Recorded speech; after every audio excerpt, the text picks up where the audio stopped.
Stay quiet. Oh my God, that comment's so funny. The bottom one.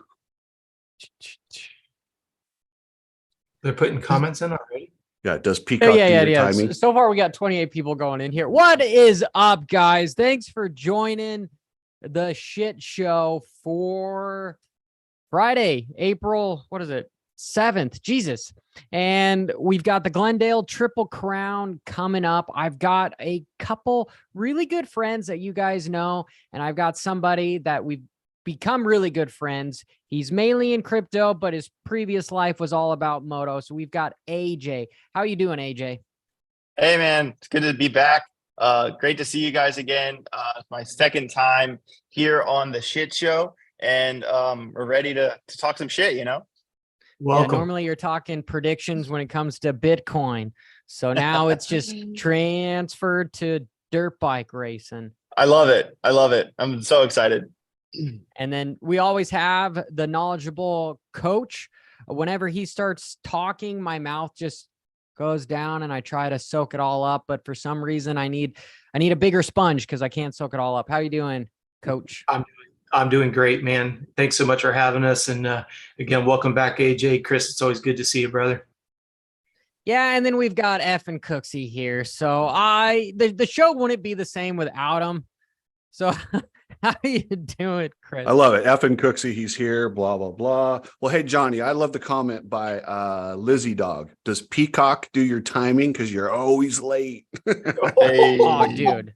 Oh, That's awesome. That wasn't me. That was Lizzie Dog. Lizzie Dog. No. It's true. And what am I trying to say? Excuses are like assholes. Everybody's got them, but I might have a couple assholes because I got multiple excuses, but we won't get into it. So speaking of the Triple Crown, AJ, have you ever been to a Triple Crown? Do you enjoy the format? I mean, Yeah, so I've been to a handful of Supercross races over the year. I basically at least go to like 2 or 3 every year, but unfortunately, none of them have been a Triple Crown. I love watching the Triple Crown on TV. I like the extra racing. On the flip side, the inverse of that, I know that the riders aren't particularly fond of them because they're rolling the dice 2 more times. They're on the track for longer. The track gets more chewed up. Or actually, it gets less chewed up, excuse me. But still, it's still very dangerous. A lot of times when people get hurt, it happens at Triple Crowns I've seen over the years. And no, I'm really excited for the Triple Crown, but I'm also excited because I'm lucky enough. I'm going to Atlanta, Jersey, and Nashville after that. So this is the last race until I get to go to 3. So I'm very excited for the Triple Crown. that'll be cool. That'll be very cool. Coach, we know my opinion. So if I'm just going to be vague quickly about my opinion, I like the Triple Crown. It's lots of racing. There's no extra money involved, which is kind of a bummer. The track gets more chewed up. And then it seems like the last race, everyone sort of phones it in. I know the last one was an exception, but typical Triple Crowns, they know where they're going to finish. So nobody really pushes to win that last race. I think there should be some bonus points in there. I couldn't agree with you more. I mean, at the end of the day, we're all human, right? And you're going to play the mathematics. You're going to do you're going to figure out where you sit and you're going to race accordingly.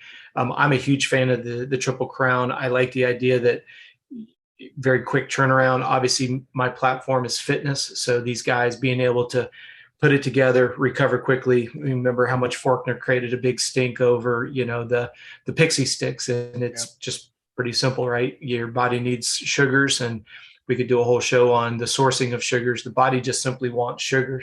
And so it was pretty cool. I love the format. I think it makes for great racing. I know it's very demanding on the riders and the mechanics. And I do agree with you, Johnny. I do believe that there should be some kind of a bonus based on how the race is transpiring. It would be great for the athletes as well as us as viewers. But we'll try our best not to beat the same drum about these guys are racing for peanuts, and it's a shame. So it's going to be a good weekend of racing for sure. Let me just ask you guys this. So yeah, you're about to insult me as you introed me. Is that what you're going to do, Johnny? Pretty much. Yeah. No, think about this, guys. Okay, so it's tied for Tomac and Webb. How crazy would it be if they just had one bonus point for each win in those heats? Just one. I'm not talking about a bunch, just one. It would really add a lot of intrigue to this series. And think about Jet. Jet would be, I mean, they might even keep it closer because he sucks so bad at those. So I don't know. It's just something to think about. I did have to laugh. I was listening to one of the other shows with the puppets that are on payroll, and somebody called in and told him that, you know, our idea about that. And he said it was the dumbest idea he'd ever heard. I'm like, wow. It blows me away that these guys, but then they'll probably, if you know, a few shows later, they'll actually suggest it and he'll be like, it's the greatest idea ever. So yeah. Well, think about this, and Johnny just did a video on it this week, right? We saw Chad Reed, you can't run this video camera, and then it becomes a sponsor of the next year. You can't run CBD, it becomes a sponsor of the series next year. We see what's happening with My OnlyFans. We had a couple guests that are on that, you know, being supported by them. The three of us actually talked about this off the record. You know, the idea here is we didn't realize My OnlyFans did have more content than just the adult side of things, which was a huge epiphany for me. And the fact that My OnlyFans is trying to change that narrative. Chris, to your point, exactly right. Dumb idea until it becomes their idea, and their idea is only a good idea when it becomes lucrative for them. Everybody else is screwed. Can't run CBD, can't run a GoPro or a type of device similar to it. But then the next year, you know, all of a sudden it's lining the sides of the track. Again, I guess people think that we're kind of silly, but it's like we talk about it just because it is so blatantly obvious. And yet when you talk about it, then you supposedly have a bone to pick against the promoters. It's not. It's just, Chris, your idea is, and Johnny and AJ, you guys have talked about it before. It's such a simple thing to implement that would completely change the dynamics, which would be wonderful for everybody. Why is that so far-fetched? It's like it's so simple, we can't get it off the ground. 1,000%. AJ, what is your thoughts about there's just the UCI, the governing body of cycling, is given a mountain biker by the name of Buckingham a hard time because he's got OnlyFans on his helmet, and they don't want to be part of it. But you're involved in crypto, and usually there's lots of sponsors that are on that realm of good for the space, bad for the space. What is your take on OnlyFans trying to change their tune? Because I mean, they are OnlyFans. It's not like XXX fans. It's OnlyFans. Yeah, I saw your video on that. I think it's completely egregious that they would, you know, kind of pull that guy's plug. Like they actually pulled his plug. They're not just making him take the sticker off his helmet. Like he got suspended as a rider, correct? Well, he's just getting fined. He can get fined if he decides to race. They're basically, it's a giant, what would you call this?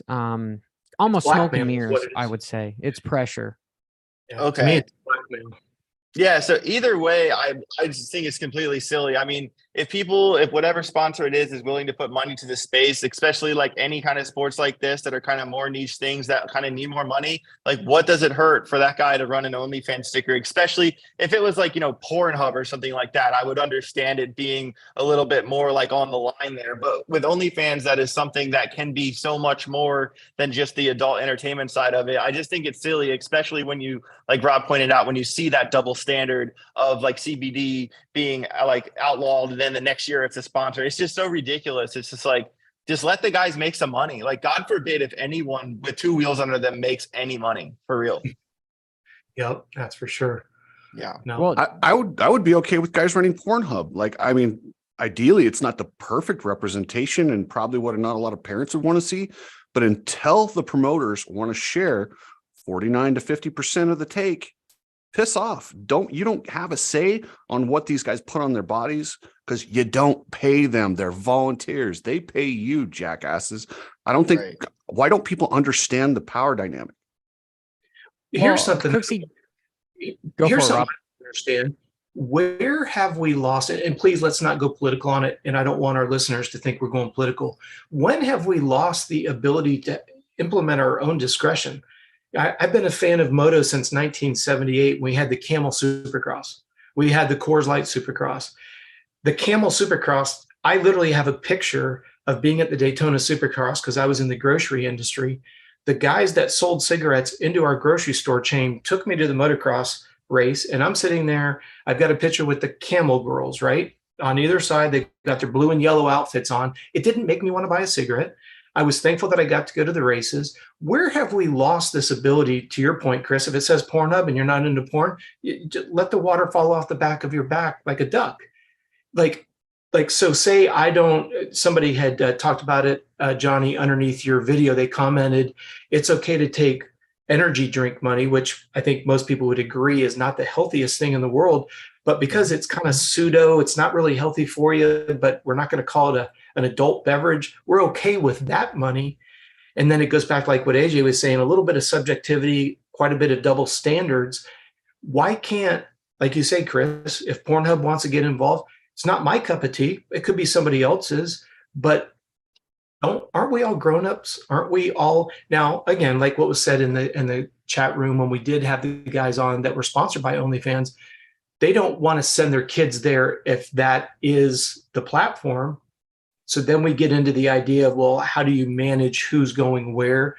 We certainly don't want to say that we're encouraging children to go in an environment where they would be unsafe. That's not what we're saying. But I don't understand this idea that because there's a label on a NASCAR, that's going to make somebody want to start smoking or go drink. And and I'm not a big NASCAR fan, but aren't there some adult beverage companies that are now on the tops of NASCARs? Maybe I'm wrong with that. And isn't there some adult beverages in the Formula One racing?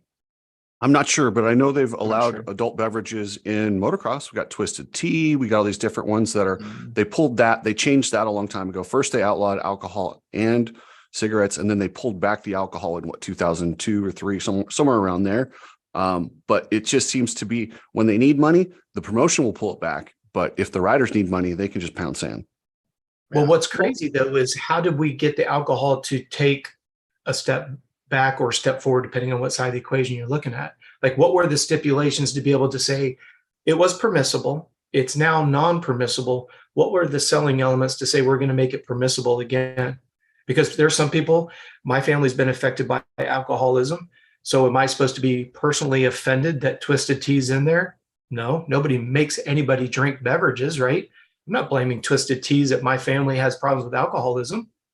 Coach, it was a money decision. I mean, it was right around the time before energy drinks entered, and when the video games were covering, they needed money.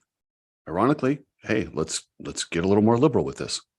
But here's my point: when is it going to be that the My OnlyFans is considered offensive, and then all of a sudden it's no longer going to be? To AJ's point earlier, where does that double standard kind of come into? Where I want to hear you justify how you say that you can't have GoPros on a motorcycle, but there's GoPros on the front of every KTM at the KTM Junior Challenge race every Saturday night. I don't get that. I don't understand. Go ahead, AJ. Yeah, you literally walked right into the point I wanted to make, is that there is no reason at all that I think that GoPros should be a requirement. First of all, I miss watching like Justin Barcia's GoPro last year, even though it was put on his front number plate and not his helmet, just to have the experience of being on Barcia's bike, like ripping around a track. And they still have it for MXGP. I just watched one the other day and it was awesome. Like, I think that it could be like they could make money off of it. If a rider, say they don't want them on the helmets because of the kid that got injured. I forget his name, but I apologize for that. But I understand that rule. But if you put one on your chest and one on your helmet or something, and then there could be, for every rider on the gate, they all have them, and then people could pay to watch the main event from the point of view of whatever rider they're rooting for. Like, if there was like an extra thing, they could make money off of that. There's just so many ways to use what we have for the riders to make money, especially privateers that have a bunch of family, a bunch of friends that want to support them. They could pay $5 per race to watch the race from their bike. Like, what are we doing here? AJ, to look at Formula One, you can pick and choose what car you want to do, and you pay for a certain package for it. The rider's name was Brian Moreau, and Thank you. GoPro footage was miraculously disappeared. Right. That's convenient. Right. Neuenfeld for stuff. So it's funny how that footage was miraculously gone. How much does a GoPro weigh at these days? How much does a GoPro weigh? They're pretty light, aren't they? A pound, maybe two, not even. I have a little one. It's like super light, lighter than my wallet for sure. And whose bike was it last year that they had put it in the front number plate? And Barcia. They said was it Barcia? Okay. Yep. was always curious because there was the big talk was it was so heavy, and I'm thinking, I Well, you don't definitely remember. feel it on, but you can mount it in different places. There, you Well, can I make understand smaller up ones. here. I just didn't understand on the in between the forks, in between the number plate, how Mhm. that GoPro. Now again, I'm not a motorcycle engineer. I know it throws the gyroscope off a little bit, but it seems relatively inconsequential. I've had the privilege of working with Townsend Bell on the IRL side of things, and we looked at putting a hydration bladder inside of a car, but because of the lateral G's, they wouldn't do that because it would throw the weight of the car off, which I understand that. When you're dealing with a camera that's that small, especially when we're looking for things like we can't have a camera on every single rider, and we've had some really horrible referee calls. How great would it be to be able to go back to that footage? And to your point, Johnny, I think it's interesting. They have these cameras on these cars where they do work with lateral G's and everything that goes into it. You see the problem that I have with it. You have a lateral G of something, AJ, you say roughly a pound. They're able to offset that because they see the revenue benefit for the drivers, the teams, the series, the whole 9 yards.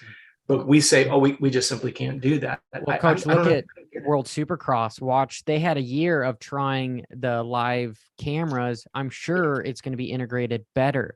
And then it's going to make Feld or motocross try to step up a little bit. Arena cross is even probably trying to look at 2 and 2. Because if you could sell a package that's a couple dollars more and have access to that stuff, I know I'm a big fan. I would definitely have that. And Cooksey, you said this a while ago, like probably 10 minutes ago, as far as you wouldn't mind Pornhub as long as if there wasn't some profit sharing going on. But I guess I just want to ask you a question. Like UFC, they used to allow guys to have whatever sponsor they wanted, but then now they have like a corporation almost like Feld where you're not allowed to have anything on your pants or anything. Do you see the correlation, or do you think they're just like giving the fighters more money? I see it. And that was a real point of stipulation with the UFC fighter. So what happened was some dudes were making $100,000 a fight. Some dudes weren't making anything. They were coming in with Speedos and they were just doing some ridiculous stuff. And Dana White said,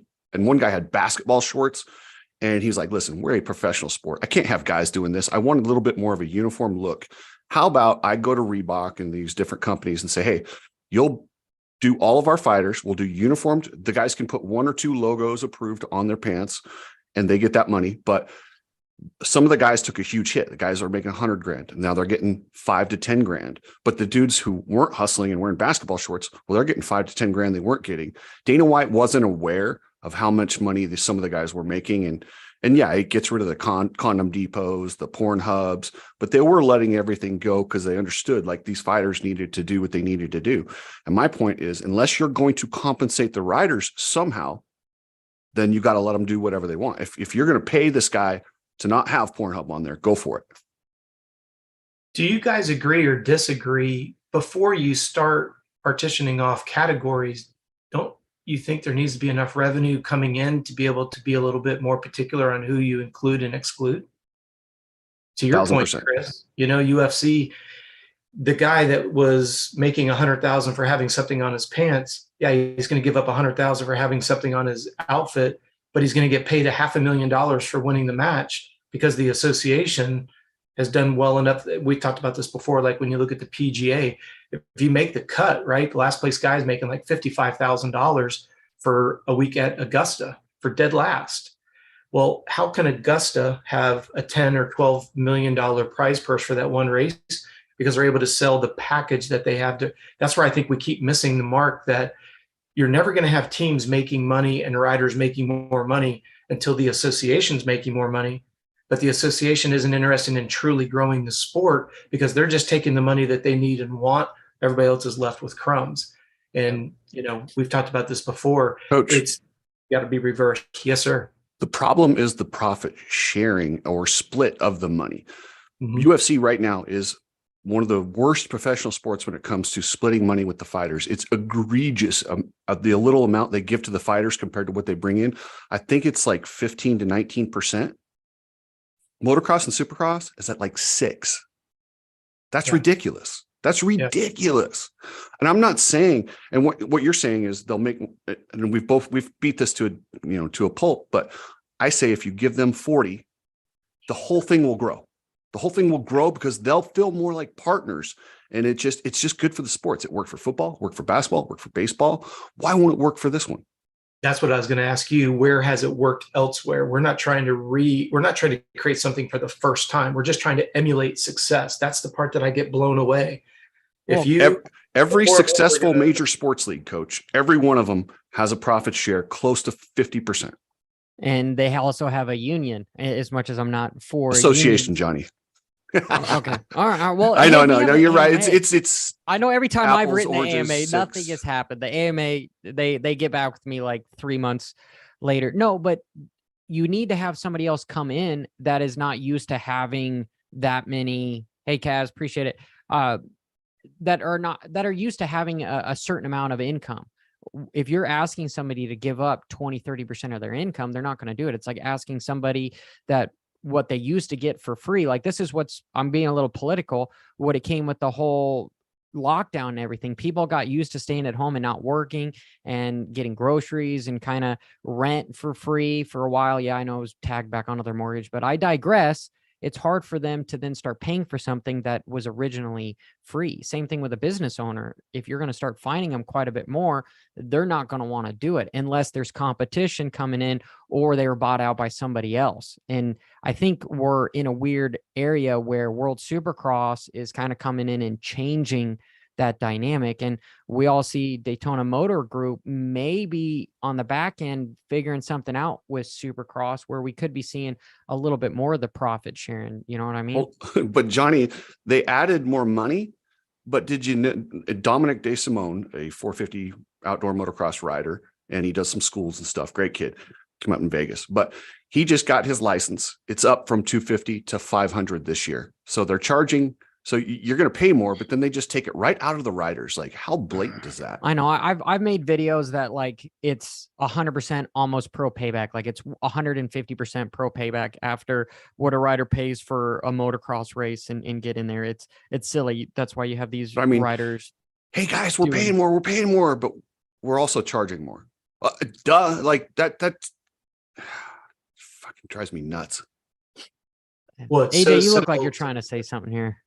No, I just like listening to you guys talk about this. I mean, this is a conversation that comes up over and over again. And someone in the comments, Slayer69 said privateers are getting the shaft. If not for them, we would not have racing. And that's totally true. There has to be, 20 some guys that get completely smoked. And that's like the comparison that makes Jet Lawrence and Eli look super fast, because like that's the ocean of the skill gap, and mixed with the motorcycle being faster and everything. Like, we need that comparison. And like, it just kills me that these guys are going out there with subpar motorcycles, hucking them down all these hills, hitting all these jumps, and they don't even make like anything.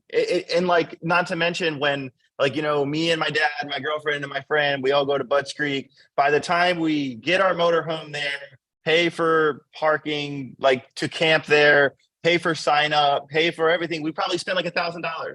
But like the privateer guy that gets bubbled out and doesn't make the main leaves with nothing, I couldn't agree more. And it's very easy to sit here and to put out and to like kind of complain about the problem with this, but I want to know like what the solution is. I want to know like why the people at the top, Racer X, Davey Coombs, whoever it is, that isn't like, okay, this isn't working. Like, yeah, it's working for us, but like, how are we going to guarantee that there's privateers for Eli to beat every week? Like, I want to know not just like solutions, but I want to know what the people from the top of the triangle, one, if they give a shit, or two, if they're even addressing this at all.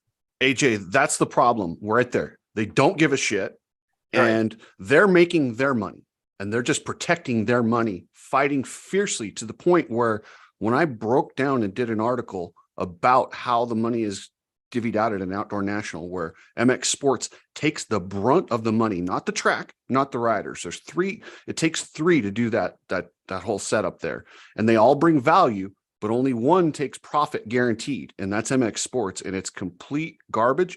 And the fact that he freaked out because he didn't want that out there lets me know he understands that he has a grip on these people and he doesn't want anything done about it. It's so sad. it's a weird dynamic because like my conversations are there's not that much being made, so it's hard to then take. Yes, the there is, arena. Johnny. I lie. I digress. That is bullshit. Okay. Well, it goes back to simply that what I was speaking earlier on is if you got the dude at the top, he doesn't want to all of a sudden make less money to improve the sport, right? You know, it's the whole scenario. If it's not broke, don't fix it. And we all know what Arena Cross has been doing and why riders are starting to, as AJ knows, when it comes to finance, like things take a while to go up, but they go down much faster than they go up.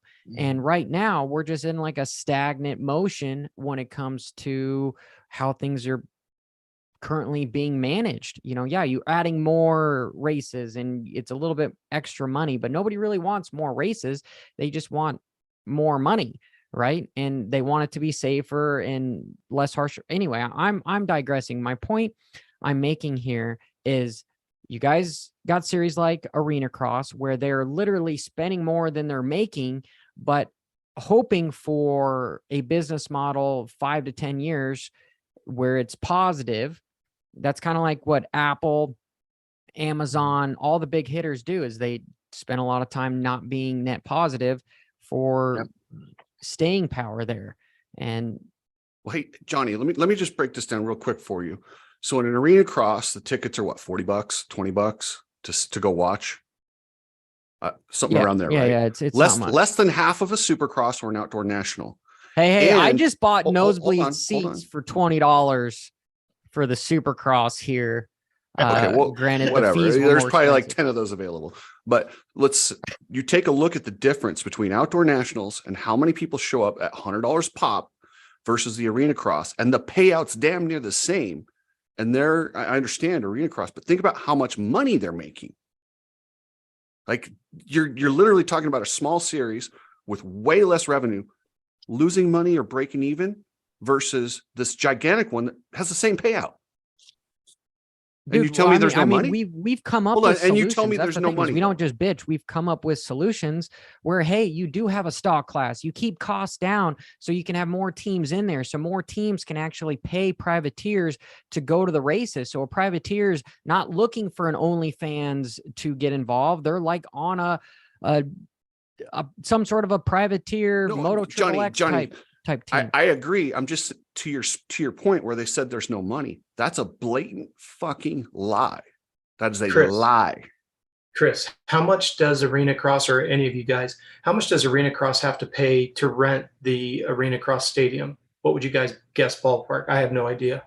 Yeah, I don't have a clue. I could find out. 60, 70, maybe. What would you The guess? biggest Johnny? cost that what I was told was the equipment for all the cameras to have the live show and everything. Like, So that's are they, rather when expensive. you talk to those guys, and I don't know if this conversation came up, are the arenas giving the venue to Robbie and his crew at the Arena Cross Series? No. But yet every outdoor national pays to be in the outdoor series. True. And to Chris's point, the track pays, which, by the way, they also have to pay the pro purse. A lot of people don't realize this. Chris exposed it in his article as well.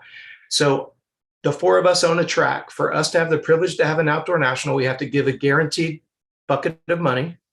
We have to pay for the pro purse, and we have to pay for the crew to come in, that they have the discretion to do whatever they want, and it's on our tab. We cannot argue it. A percentage of that track fee gets taken out of our merchandise sales, of which, as long as there's 3 people on the t-shirt, we don't have to pay royalties to those riders. That's in the contract if you read it closely. And yet Arena Cross, to Chris's point, is paying almost the same payout after having to pay for a venue versus a venue paying them, and paying them. I have to agree with Chris, Johnny, on this one. There's plenty of money to be had if you'll take the time to look at the contract. If anyone wants to see the exact breakdown, I obtained contracts from tracks. I have all the legal stuff. I did an article. It's on Cooksey Media, posted at the top on Facebook, Cooksey Media Facebook. I broke down the numbers. You can see it right there. I was threatened with multiple lawsuits if I posted it. I said, fucking sue me. I didn't steal any contracts. And it's accurate information. Have I been sued? I know that Nope. was a rough time when we were talking about it. I know we've seen Southwick, Glen Helen, and no, you guys are right. I guess I'm just trying to give the benefit of the doubt on stuff, but it is alarming when you're not being told what the actual numbers are. Just like when it comes to viewership of motocross and supercross, like they're not a public record where they should be more public record, so that riders, like I've talked to many privateers and they go, hey, we have to really ask hard to try to get, sorry, I'm saying hard, brop to to get access to what the viewership is per million, so that they can go to their sponsors and be like, hey, I race supercross, it gets such and such views here, I can help promote you. But most of that information is on lockdown, which it shouldn't be.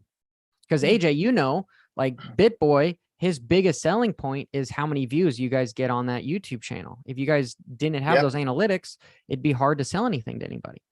Yeah, But- our entire go ahead. Go ahead, AJ.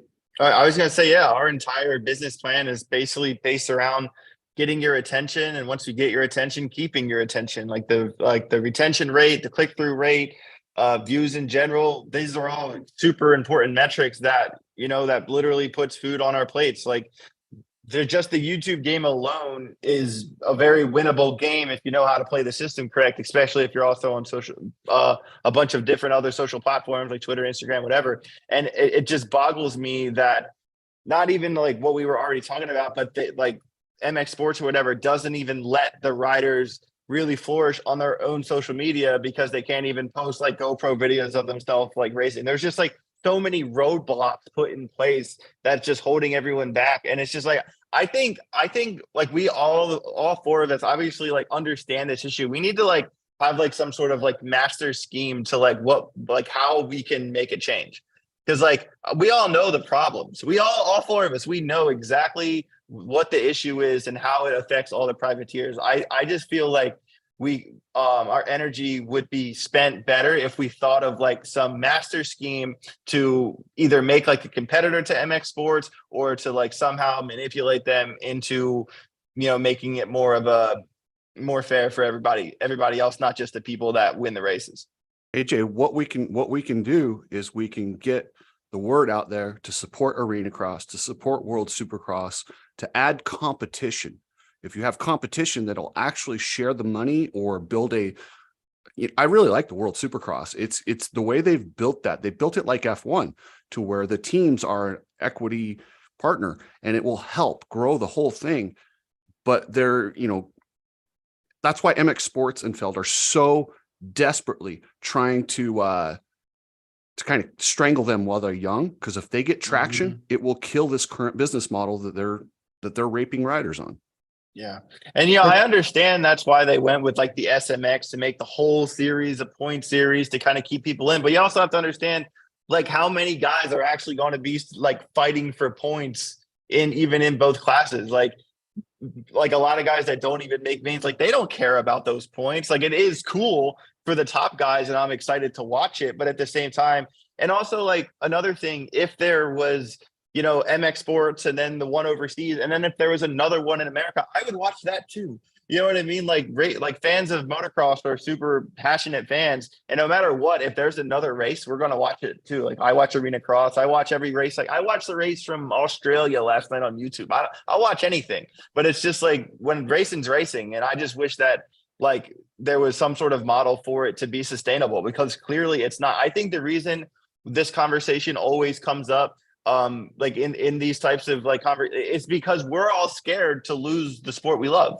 I really feel like that's why we keep having this conversation, is because we're terrified. We all have put a lot of our time, if not our entire lives, into motocross in some way, shape, or form. And we're not even professional racers. I can't even imagine how, you know, some guy that barely makes mains feels. Like I couldn't imagine being in his shoes. I really couldn't. Well, if you think about business 101, competition lowers prices and improves quality. That's just fundamental 101. No matter where you stand politically, right? It's business 101. Competition raises quality, drives down price.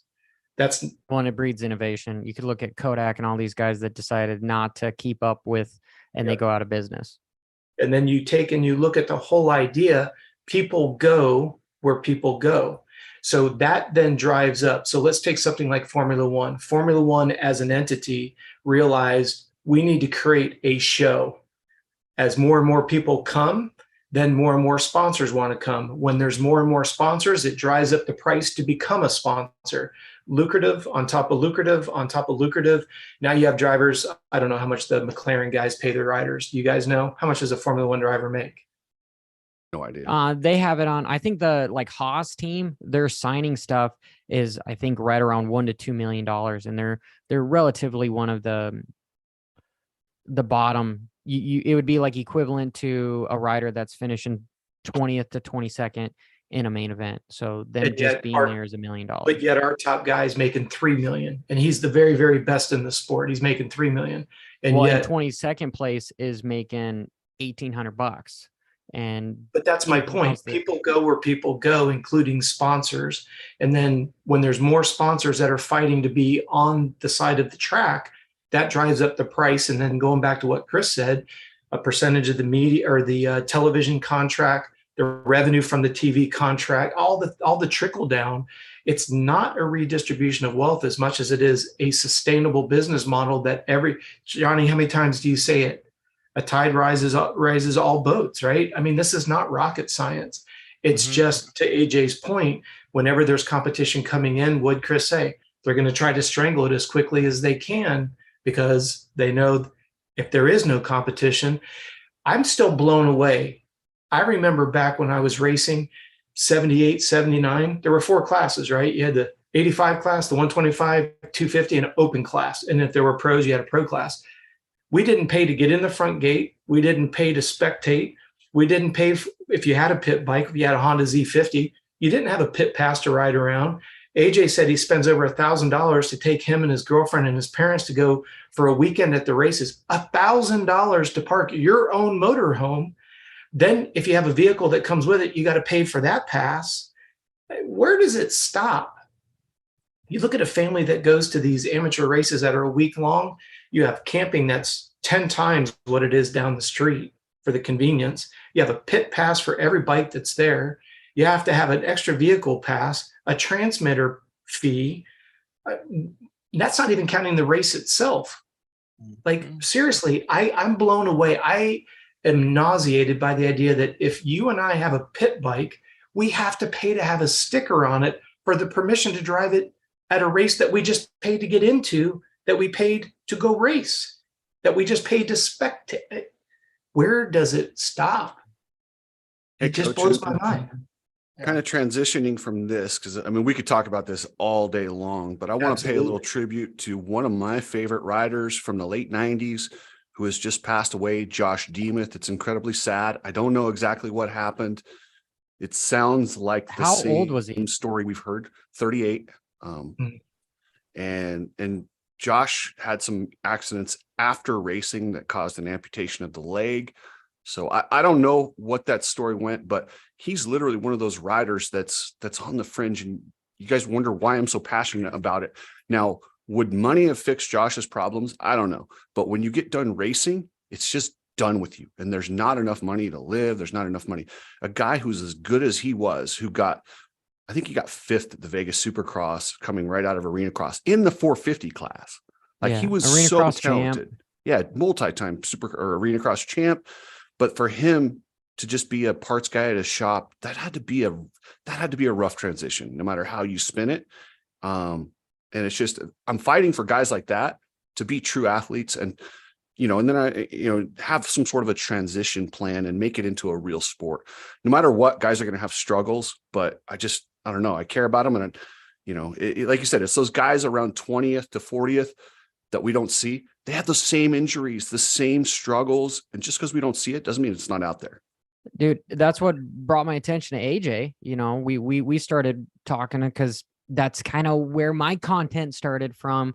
Cooksey is even if you aren't one of the top guys, you give so much to this sport, and then you're literally left with nothing afterwards, which is so sad. And we're learning more and more about what concussions do to you with depression. And I was talking to you guys off record earlier this morning, once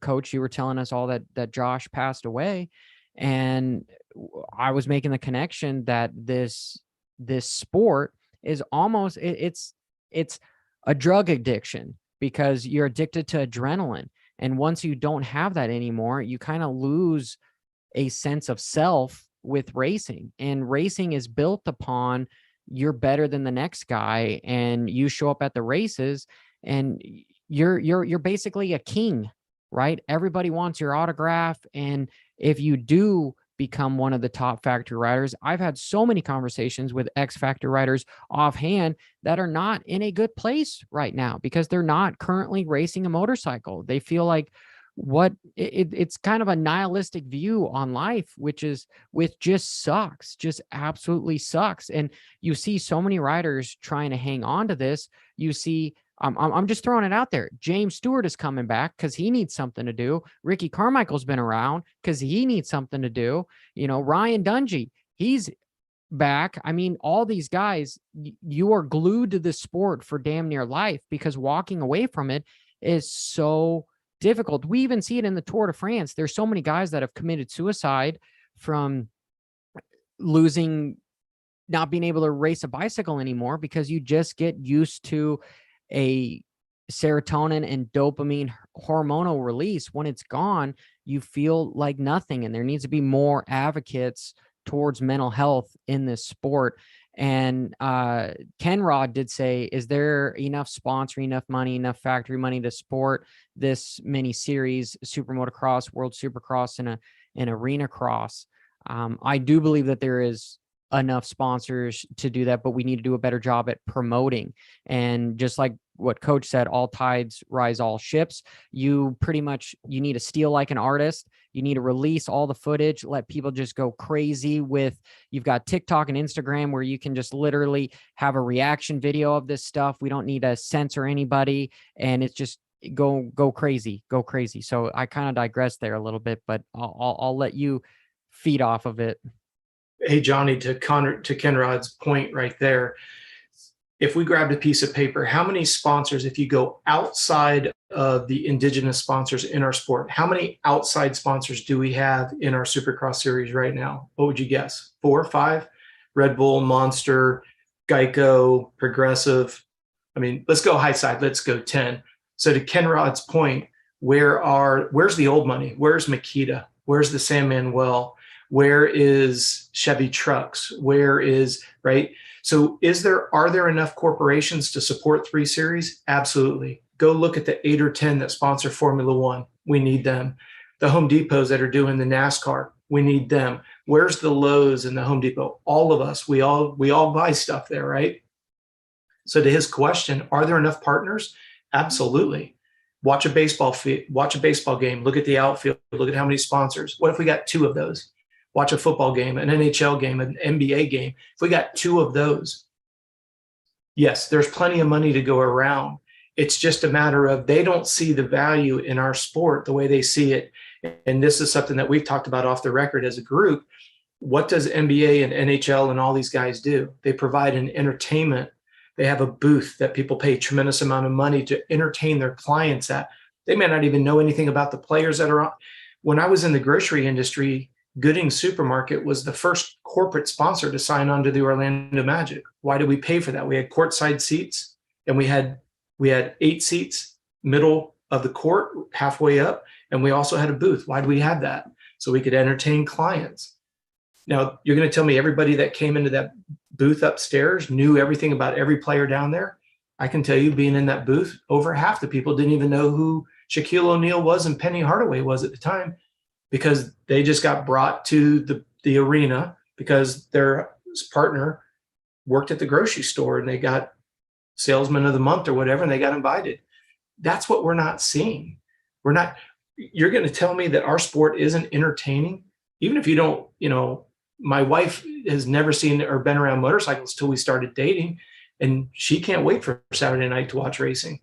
So, and by the way, for those who don't know my wife, She grew up as an artist in an artist family. So you talking about being as right brain as you can possibly be.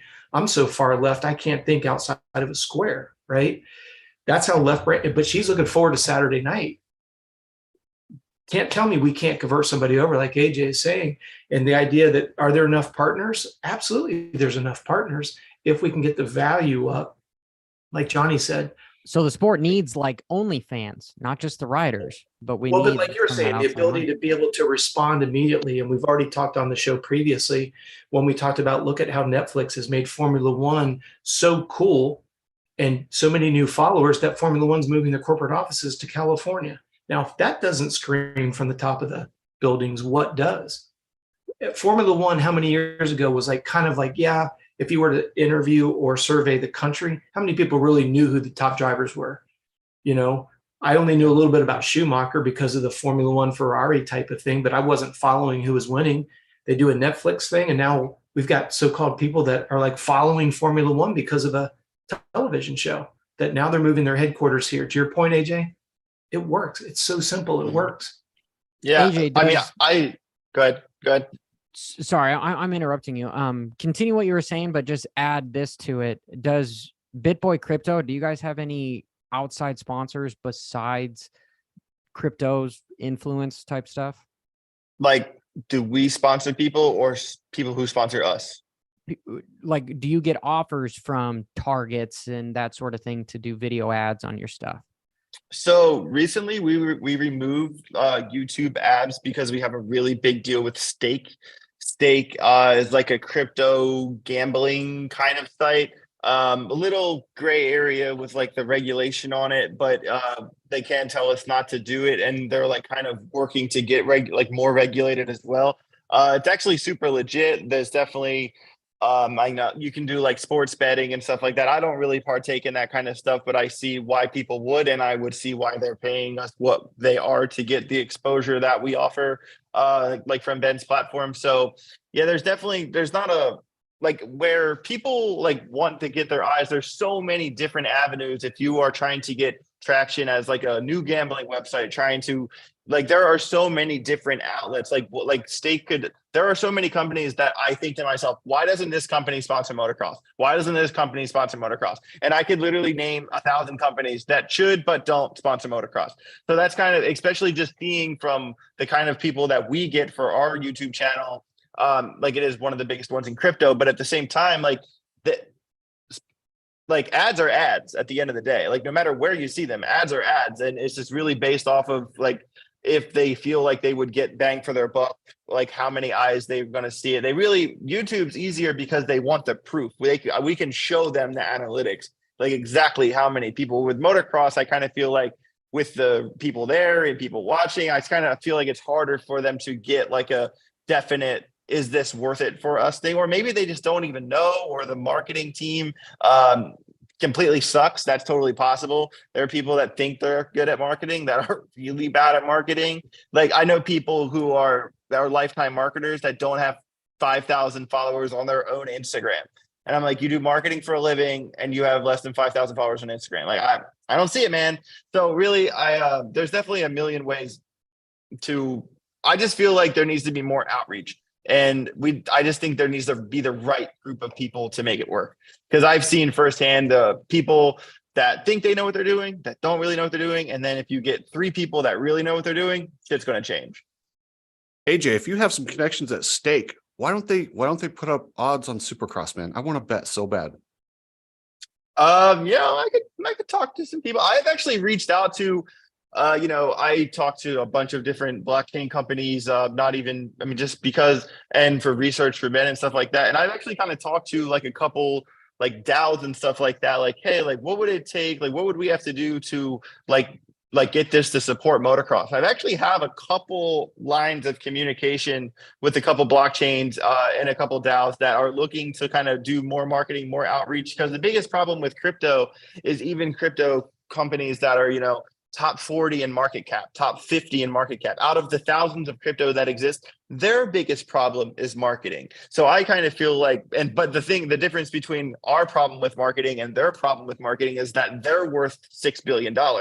So I kind of feel like if there's two things that both have trouble marketing, together might do good. So yeah, it's definitely something I'm looking into. It's something that, at first they were kind of asking if it was to just sponsor riders or if it was kind of about sponsoring like events and stuff. So it's kind of like an open conversation. Maybe I could wiggle my way in there somehow, but there's a way to make it happen. Yeah, I got some ideas. We'll talk after this. Okay. Hey, AJ and Johnny, the guy that was doing the Bitcoin sponsorship of Supercross last year, is he still in business? That was what was that website called, Johnny? Guy from Dude, Utah. I don't know, but it was nothing in anybody in crypto had no idea what this little exchange was. I remember. Hold on, I'm gonna Google it right now. Well, here's the reason why I'm asking you guys, because you are in such a unique, it's probably the newest industry that's been created probably in the last decade.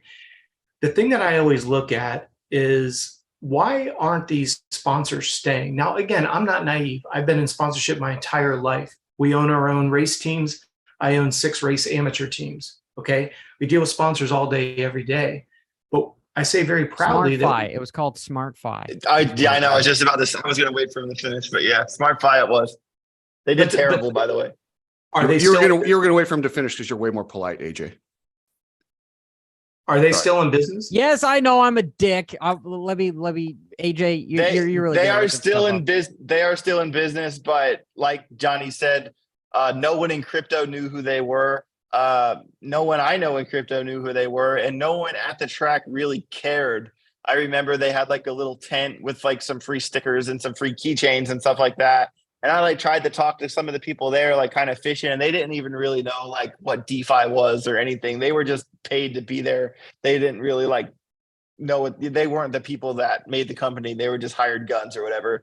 But I just think something like that being brought to the public needs to be completely revolved around education. The biggest wall that people run into that want to get into crypto that don't get into crypto is because they don't know they need to be sat down and talked to for like 10 hours and they have to pay attention the whole time. So it's kind of like you can self-will. It's a narrative from you can self-will teach yourself into crypto like I have, but I can see how it is super hard for people on the outside looking in to get into crypto, which is like, why crypto is innovating, crypto is changing, kind of based on how regulation is going to impact the space in the next couple of years here. I think crypto will be at a better point to hit the mainstream once it's so easy to be in crypto that people don't even realize they're doing it. That's what it's going to take. But my question would be, if he didn't come back as a sponsor, why? Because for ourselves as a race team, I'm always talking to the sponsors. We always talk to them and say, what is it that we can do for you? And can we use our economies of scale to do it less expensive and maybe even a little bit better? It could be trackside entertainment. It could be wining and dining. It could be whatever, right? And again, I'm not naive to sponsorship. I know that you have an ad agency that represents Chevy and they decide they want to get a presence in the motorsport. So now they're on the side of everything that's green, right? Just like Monster, they signed on, they took everything that Kawasaki does, flat track, road racing, GP, everything.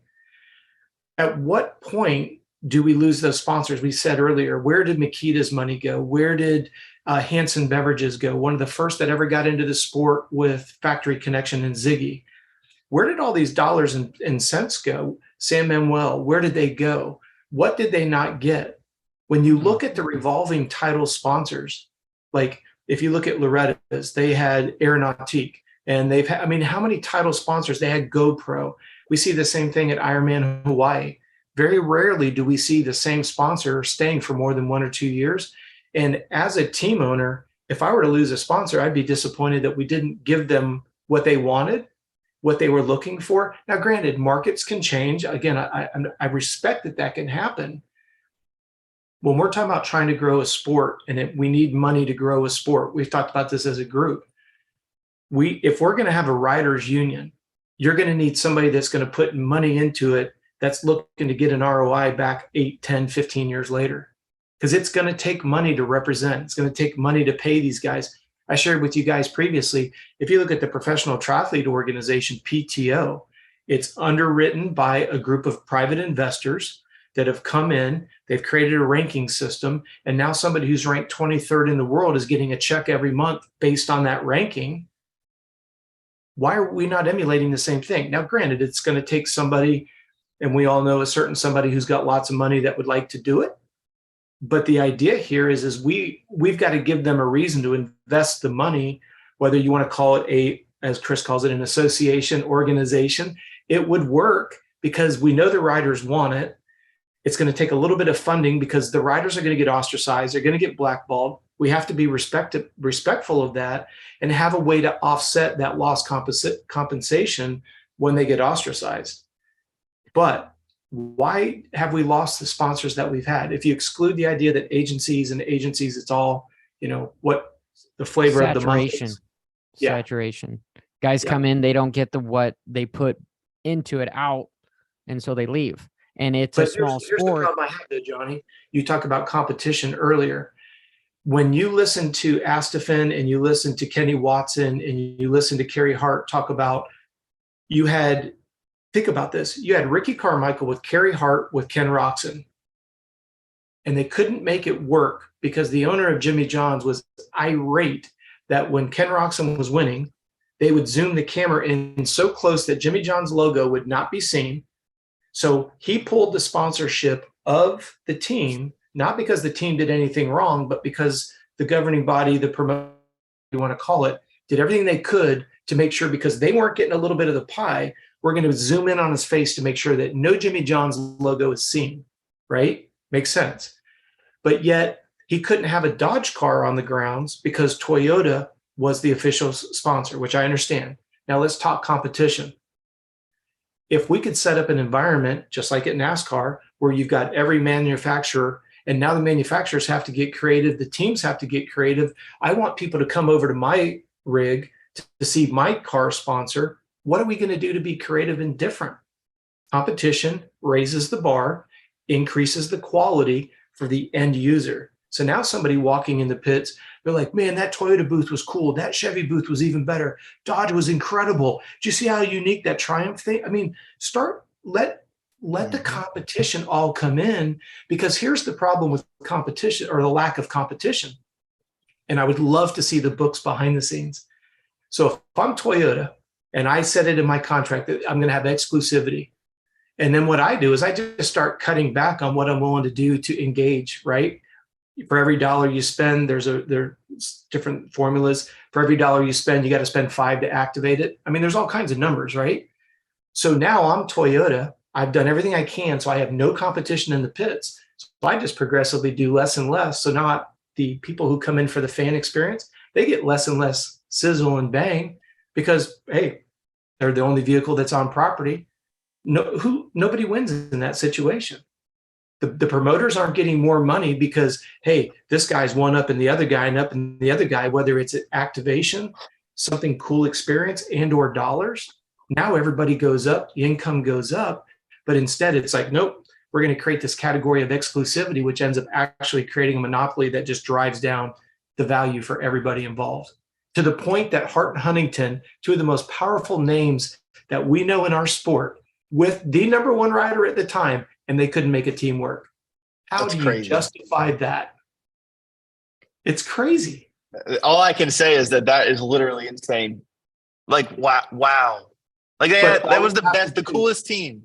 But all you have to do is listen to the Gypsy Tales with Astafin, with Carey Hart, and go watch Whiskey Throttle with David Pingree, where Kenny Watson was on there and just spelled it out. Because what people like to do, especially nowadays, is they like to take this show, they like to take Chris's show, and they want to say, oh, I love Chris's intro. He's the bad guy, right? Yeah. He's going to promote it at the bad guy. Face. Yep. Yeah, but yet you've got Carey Hart, very respectful, astute businessman, Astafin, very, very good at what he does, with Ken Roczen, with Ricky Carmichael, the GOAT. And you're going to tell me that because fill in the blank, that's why their team went away? You can't tell me they didn't have a good enough rider. You can't tell me they didn't have enough funding. You can't tell me that they weren't well managed. They had all the R&D dollars of Suzuki at the time. if I were a governing body, a promoter, and I lost that team with that kind of clout, that's kind of like the Joe Gibbs leaving NASCAR because Joe Gibbs doesn't believe NASCAR can provide enough of a platform to justify the work that he puts into it. Well, most of the riders read any of those guys. They say having your own team is a good way to go broke. Yeah. Well, How do you need make to a make million? one. What do they Start say? with two. How do you make a million with? Yeah, exactly. How do you make a million racing? Start with two. Exactly. I love that quote. It's perfect. It's Yep. sad, really. It really is. And that's like I've confided in you guys. I have a couple investors that want me to start a pro race team, and the money is there. But the model that I believe has to be built is Do you have a beginner class that you're going to hire? but I mean, here's the I'm thing. all ready to sign up on the beginner class. Well, here's the thing. I've got the investors that we could fund a team for 5 years right now. No problems, no questions asked. But here's what I'm looking for. I want to be able to bring a rider on, give them a 3-year deal and say, I'll give you 100 common shares of the 1,000 that we have. The net asset value of our team is $5 million. At the end of your 3 years, when your contract's up and you move to another team or you retire, whatever the team's net asset value has increased, I will give you your 1,000 shares of that increase. So you have increased the net equity for my investors, the net equity of my team, and you're going to make money because you grew our brand as a team. Coach, you're talking about like Web3 and what the blockchain and crypto could actually do for. Yeah, That's exactly it. That's exactly what I was thinking the whole time you said that. But the problem that we run into is I've talked to these investors and I don't try to hide anything. I don't want to waste anybody's money because these investors love the sport. They are businessmen and women, right?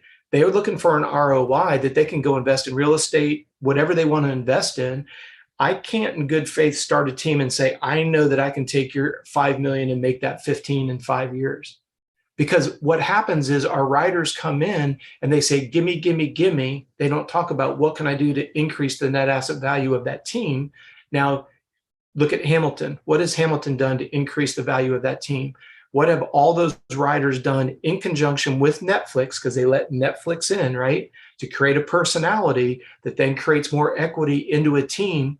Do you see, we just discussed for the last hour exactly what we've been sitting on now? I've been sitting on this for over a year. The money is there. The place and the platform that we take it to is not for me to create a legitimate ROI for investors and to make a rider 5-6 times more wealthier than when they join the team because the team increased in net asset value. Well, and there's a Interested in basic getting involved.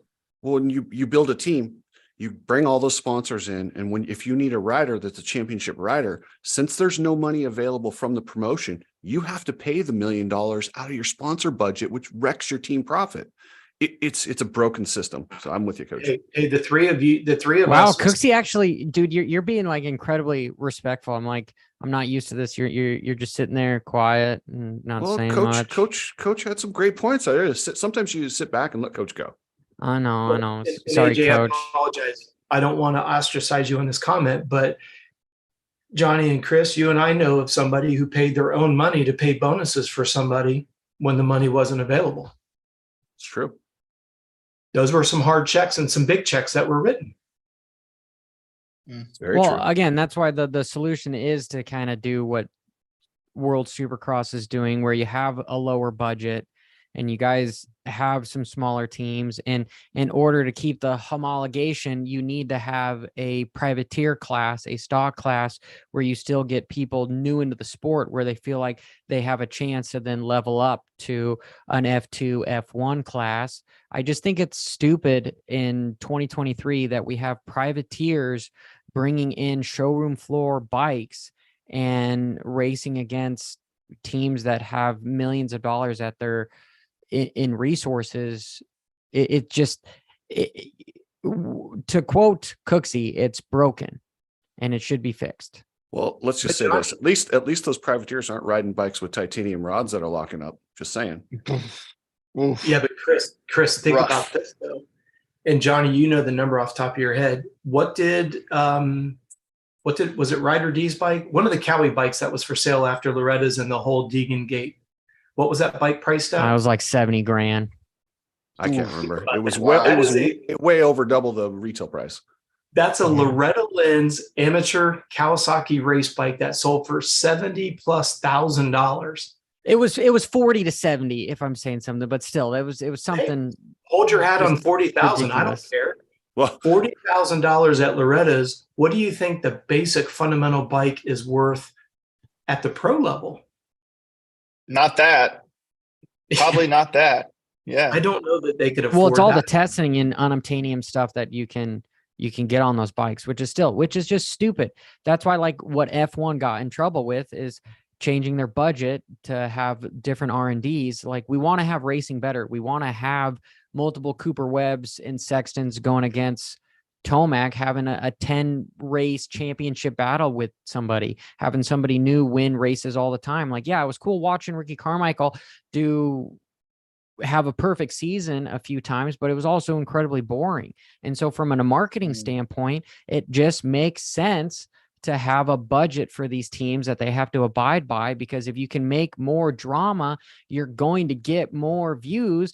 And with more views, you have better selling analytics to get bigger sponsors that, again, rising tide lifts all ships. It's really honestly simple when you written it down there, but it's going to be like a 10-year plan where you're probably not going to be as profitable year 1 and 2.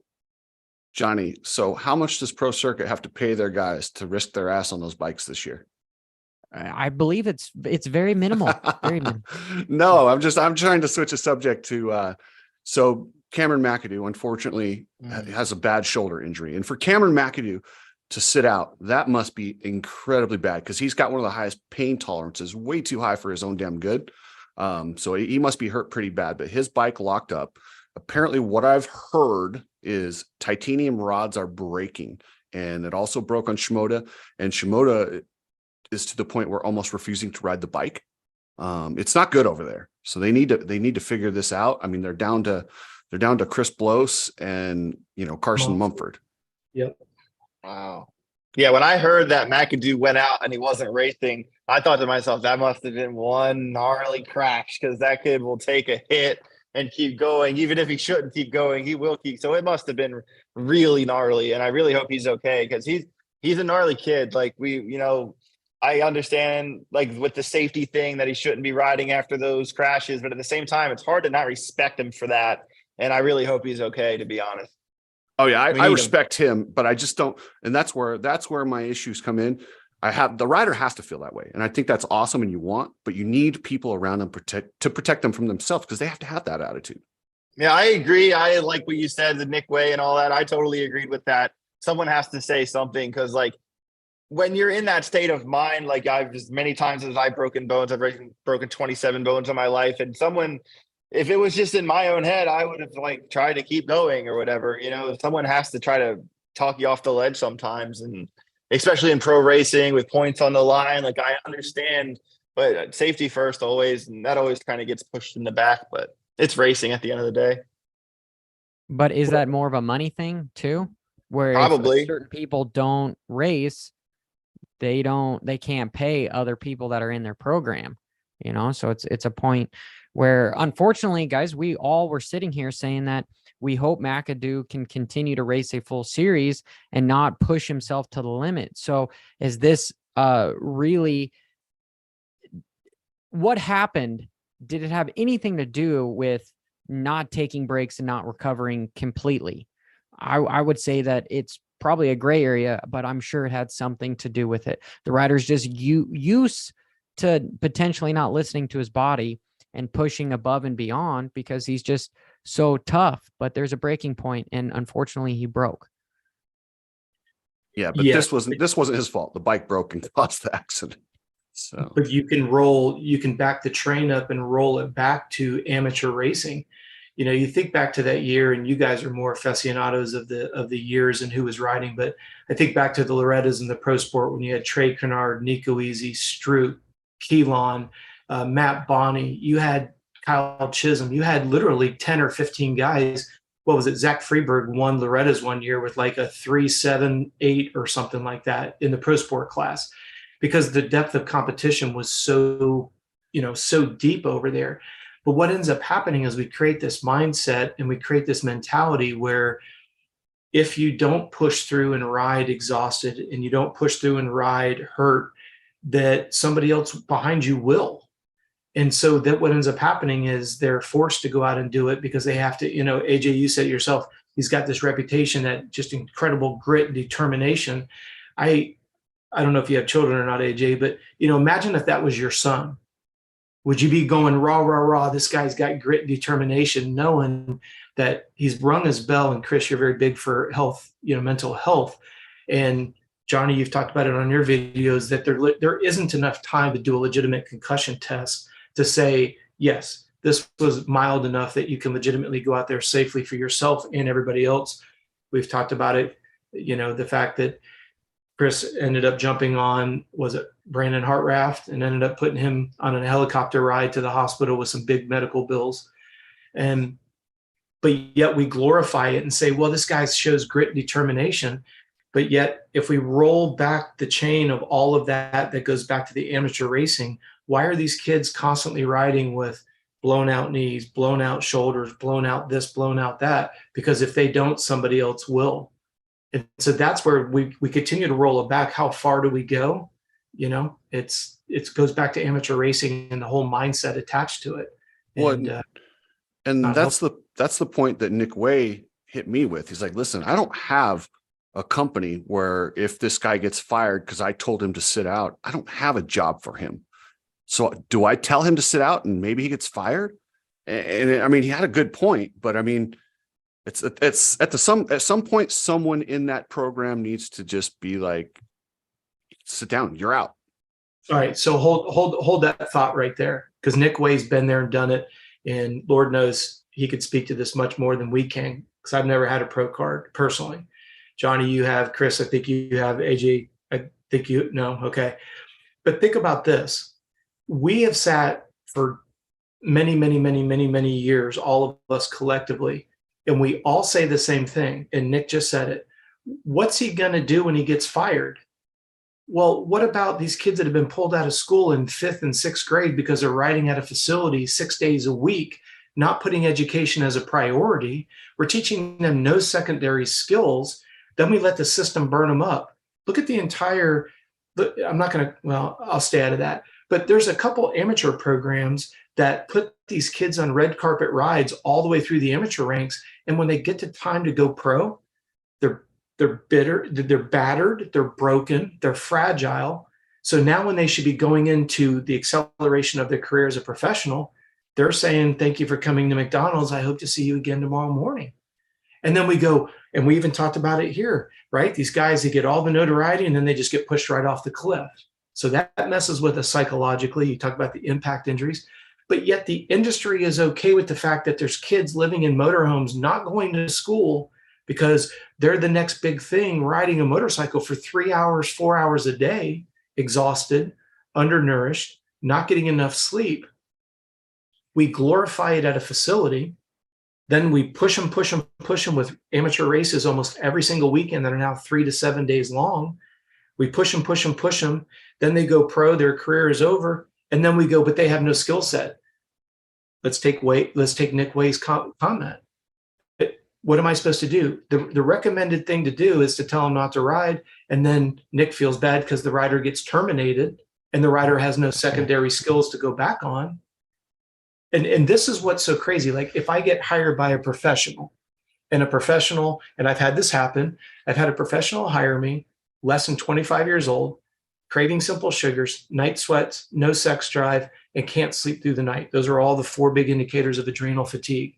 They hire me and say, I want you to elevate my speed. And I say, look, based on your biofeedback indicators, you pretty much are on the onset. If not, you have full-blown adrenal fatigue. And so the only prescription for that is let's pull back on high intensity training, eat high quality fats and rest. And I get terminated immediately because I hired you to bust my balls. I can't in good faith tell you that when you're craving simple sugars, night sweats, no sex drive, and you can't sleep through the night, am I going to seriously push you knowing that that's the last thing that you need? So I get terminated. To Nick Way's point, if he makes that recommendation and they get terminated, then it's on Nick's back when Nick was only trying to protect the rider. So then we go back to, where do we draw the line? We tell these kids at 5th and 6th grade, you're going to be the next big thing. Don't you worry about that education. Don't worry about a secondary skill set until everything implodes. And I know of a couple people, you guys do as well, that are freaking paralyzed right now with a 7th grade education level. At that point, I hope and pray your parents own a business, because no one else is going to hire you. You have no skill set. Not because you're paralyzed. You have no skill set. That's real world. Go ahead, AJ. Sorry. Yeah, everything you just said, I could not agree more with. Like, the first time I went to Minios, I was 12 years old. And I barely made it into the main events in the 85, 12 to 13 class. And I got smoked by Nico Izzy, Austin Stroop, the whole Blake Wharton, all of them. And after that race, I begged my dad to homeschool me. And he wasn't having it. And not even that. I took like all of like AP, whatever harder classes in high school and stuff. And if I had a B or a C on my report card, I wasn't allowed to go racing. And I hated him at the time. And I felt in my mind like, oh, if only I was homeschooled, then I would be better. I would have a better chance to go pro or whatever. But at the same time, like, I'm so glad that my dad played it the way he did in retrospect, because there is more to life than motocross.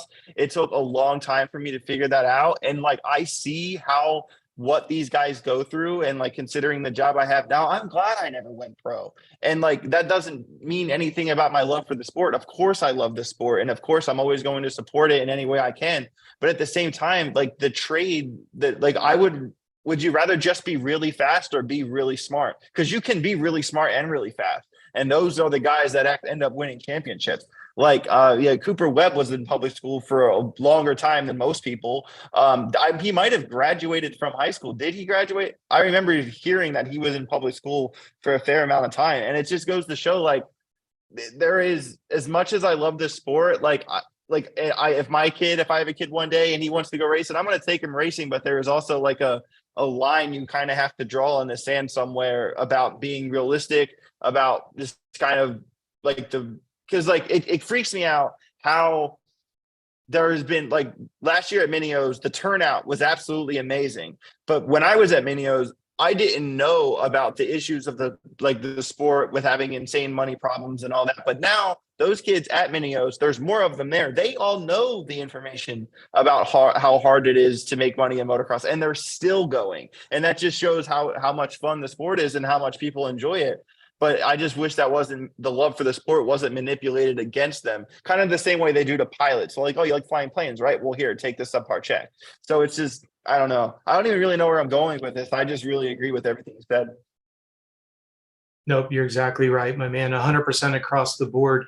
And going back to what Chris was saying earlier, not to be argumentative against Johnny, when you say there's no money, add up all the number of riders that were at Minios and just do the entry fees. You're at $250,000 to $300,000. Add up all those parking fees and all those RV hookups, you're another $250,000. You add up all the pit bike passes, you've got another couple $100,000. That doesn't count sponsors for this vendor row. That doesn't count, for other areas that they have money coming in the door. And then on top of all of that, look at the value of the motorhomes that these families are sitting in. So the only people that are making the money are the promoters. And if you know certain people, they've got record of these guys being pretty vocal under the influence of adult beverages, boasting about how much money they make. And then the riders complain about the track, and then they rush to show up next year. I mean, like you said, biggest numbers this year. I think the numbers this year are the largest of ever, if I'm not mistaken. And it doesn't matter. That's what I heard too. You just mentioned Minios. Go ahead, AJ. No, I was just saying that's what I heard too about the numbers. I remember there was like an overhead view, like a picture of like Minios in 2010, and then a picture of it now. And it's just, it's crazy how far they can keep pushing those woods back. I didn't even know they went that far back there. But and here's something else that shows you just the mindset that they don't care. I went to take my son to Minios, and we wanted to go for one day. We had to pay for a 7-day wrist pass, even though we were only going to go for one day. And you had to pay cash only.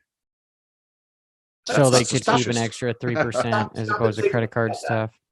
I wanted to be able to take my son for one day. And again, if I've got the privilege, I don't have to pay that amount of money, but I drove an hour, almost 2 hours each way to be able to have my son. At the time, he's only 9 years old. He wanted to see the riders we were working with. And to me, I was just blown away because I actually knew somebody who was working for the promoter.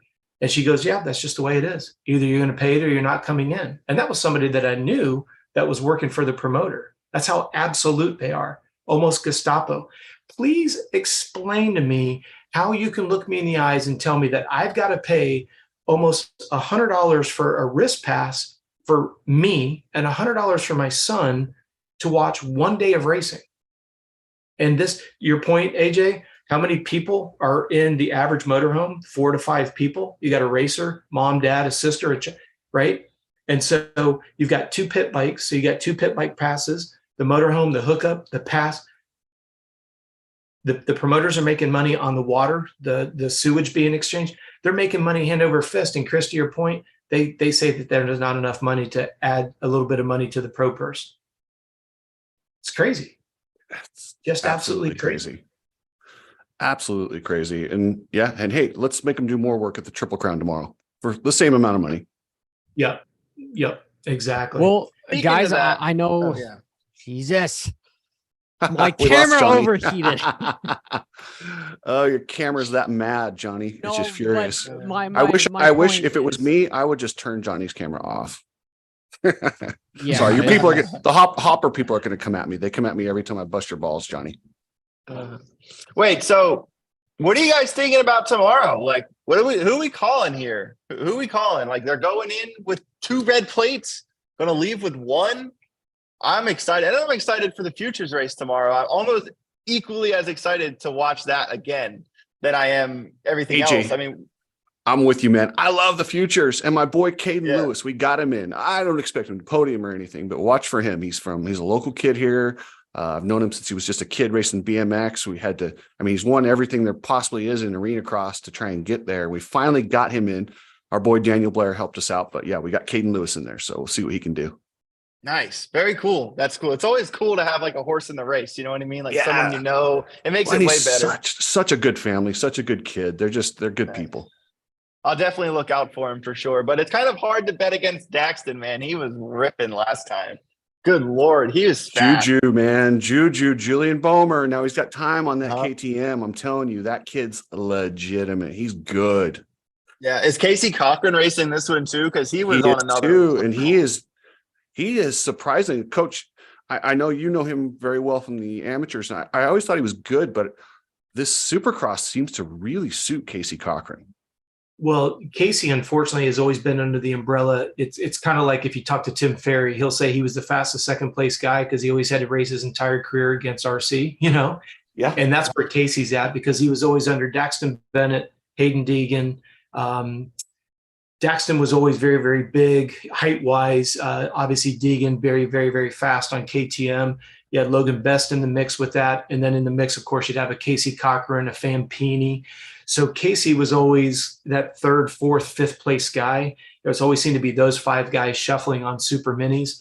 Obviously, we always used to say Daxton needed to move up than he did because we were always afraid his legs were going to get folded backwards because he was just so big for that super mini.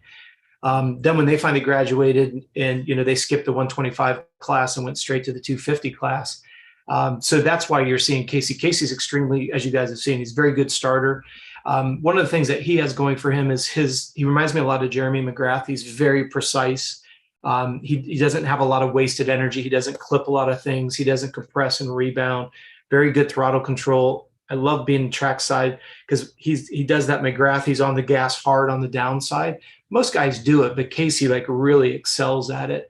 I'm not surprised with Casey's success at all. And he's got a good group of people working around him. I don't know how fragile he is. I know amateur wise, he's done quite a bit of injury or incurred quite a bit of injuries. That would be my only trepidation as a fan watching and knowing what I know about his history. We'll see how he does. Durability is really going to become part now that you're watching these future racers. the durability of, we were talking a little bit about it earlier, when an athlete is riding his or her motorcycle 2-3 hours a day at a facility, it doesn't leave them much energy to do anything over and above it. So what happens is they don't build the bone density, the tendon ligament density. They don't have good eating habits and sleeping habits. So the muscles aren't really strong enough to handle impact injuries. So when the durability needs to really be coming into full force, this is going to be the point where you're going to see some guys will excel. Perfect example is Colin Park. I've had the privilege of working with Colin when he was on 85s, had a swimming background. His mom and dad didn't race him into the ground. He didn't go out and stomp Loretta's. He's top 3, top 5 guy out there. But where you're seeing Colin come in is his durability of doing the cross training, not just always spending tons of time on the motorcycle, which, don't get me wrong, being on the motorcycle, those skills and drills are the most important. But when you're getting ready to transition into pro, it's less and less about raw skill because everybody's good. It's the durability and the sustainability. Colin Park's killing it in my category, as far as I'm concerned. Yeah, he's one to watch for sure. I also really like his teammate, Cody Schock. I grew up with Cody, was always a couple years younger than me. I was really good friends with his sister, Michaela, and I was on 80s. Cody was on 60s. I was on 125. Cody was moving up to 80s. And it's so funny, all like the kind of just like all the clicks at the local races, who thought who was fast, just how that goes. And if someone would have told me back in 2006 out of everyone at this local race that Cody Schock would have been the one to go the most pro and do the best, I would have been like, get out of here at the time. But now it's just like, it's so cool to have kind of seen him come up the whole way. And it is his riding. It's so funny. He wasn't a powerhouse amateur. He wasn't like this Loretta Lynn title.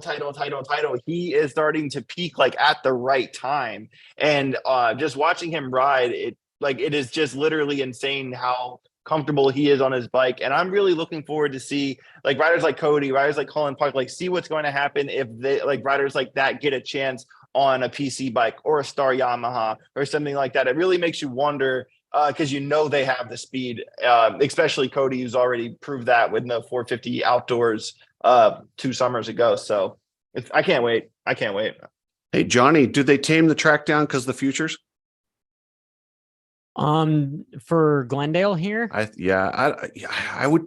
I don't know. I saw the pictures of them building it. Didn't look like it to me, but what do you think? I haven't seen it yet.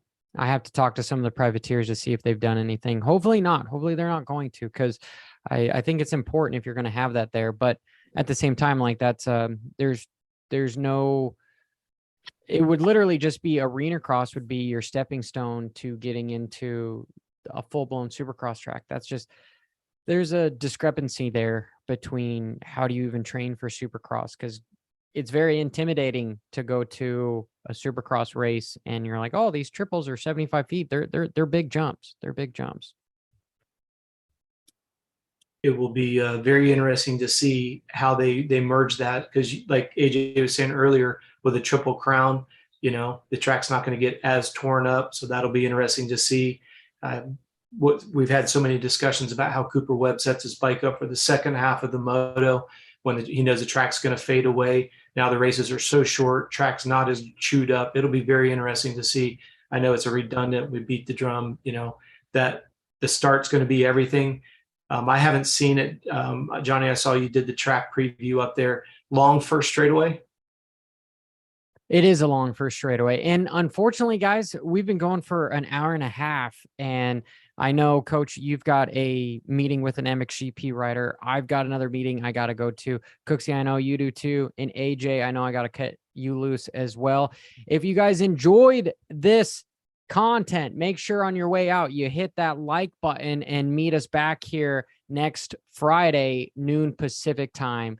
So I do want to say thank you so much, AJ, for showing up. And where can we find some of your crypto info? Yeah, sure. I'm a writer for one of the largest crypto influencers in the world. His name is BitBoy Crypto. That is the YouTube channel I work for. But if you want to follow me on Instagram or Twitter, you can find me at AJ Writes Crypto. And Coach, I know you release a new video every day asking about, or actually answering fitness questions. And is that on your YouTube channel, Instagram? Yes, sir. You guys can go over to YouTube, Coach Robb with 2 B's, Coach Robb Beams on YouTube. Definitely subscribe, turn on the notifications. We started a couple months ago. We had quite a few people asking if we would answer their questions. So we're doing it in a video format every single day at 10:15. We drop a new video, and we're just simply any questions that come in. They could be anything about nutrition, strength, injuries, mental headspace, everything under the sun. So definitely subscribe to that. And if you have any questions, you can always reach out to us. We put that in the video as well. And if you're looking for anything relative to training, we have the Complete Racing Solutions membership area. Chris talks about it on his show every week. Appreciate it very much. They start at $22. I do a live webinar with all the members twice a month. And there's 3 levels of riding, 3 levels of training programs based on how often you can ride. So it's everything from fitness to high-end performance, and it includes strength on and off the bike, nutrition, sports psychology, the whole 9 yards. So definitely give it a shot. And guys, I can't thank you enough. AJ, it's great to have you back. Hopefully we'll be able to get worked into your schedule again soon. Yeah, Yeah, for we'll sure. have him back. I'm in. You let me know. Yeah, AJ, it's Cooksey, nice I know having you you, got 2 dude. YouTube channels.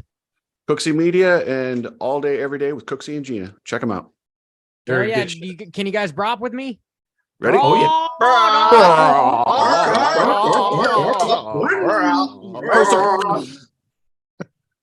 Or wait, pro circuit. Uh,